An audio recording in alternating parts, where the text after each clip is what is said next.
Bonsoir. Alors, pas d'inquiétude, H02 et H03. J'ai eu une discussion cet après-midi, Madame Josée, aussi sur notre dernière étape qu'on amorce en utilisant, entre autres, l'agenda comme outil de planification, parce qu'au secondaire, c'est l'outil que vous allez souvent utiliser.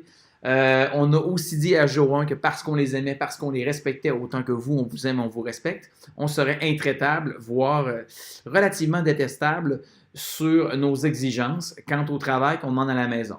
Tu as planifié de l'étude, tu as planifié du travail dans ton agenda, j'espère que tu le respectes depuis hier et ce soir encore. D'ailleurs, ben, ceux qui n'ont pas fait ce qu'ils avaient à faire hier sont partis avec un devoir papier. J'ose espérer qu'il sera fait pour demain. Pardon. Ceci étant dit, à tous les élèves qui sont venus me voir pour avoir des travaux supplémentaires, entre autres en mathématiques, sachez que moi, depuis déjà plusieurs jours, vous avez des résolutions de problèmes en mathématiques et le corrigé à côté qui sont disponibles et avec lesquels vous pouvez partir en tout temps.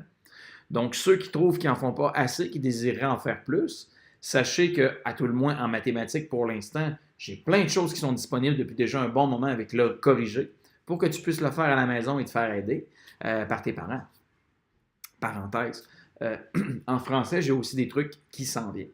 Ce soir, ce que je te demande, là, on se met un objectif, notre commentaire dans le blog de ce soir, je veux un texte court, donc pas plus de 100 mots. Un texte dans lequel il va y avoir 8 phrases, 10 phrases, parfaites au niveau de la structure, de la syntaxe et de la ponctuation. C'est ça l'objectif. Tu peux me faire des phrases simples, mais je veux qu'elles soient parfaites. Parfaite. Et tu dois me raconter quelque chose dans ce court texte-là. Ça peut être anodin. Ça peut être aussi simple que de me raconter comment tu vas entrer dans ta maison, comment tu vas entrer dans ta maison ce soir. De me raconter une discussion que tu as eue aujourd'hui, un jeu que tu as fait, peu importe, mais je veux un texte d'une centaine de mots me racontant quelque chose. Ça peut être très simple. Mais mon exigence, c'est que chaque phrase soit complète. Chaque phrase soit bien structurée. C'est l'objectif de ce soir.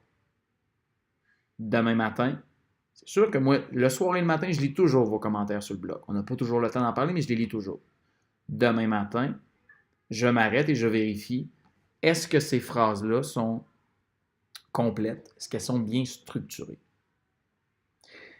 Je te recommande, c'est un conseil que je te donne, de réinvestir ce qu'on travaille depuis déjà plusieurs semaines, nos constituants de la phrase, sujet, prédicat, complément de phrase.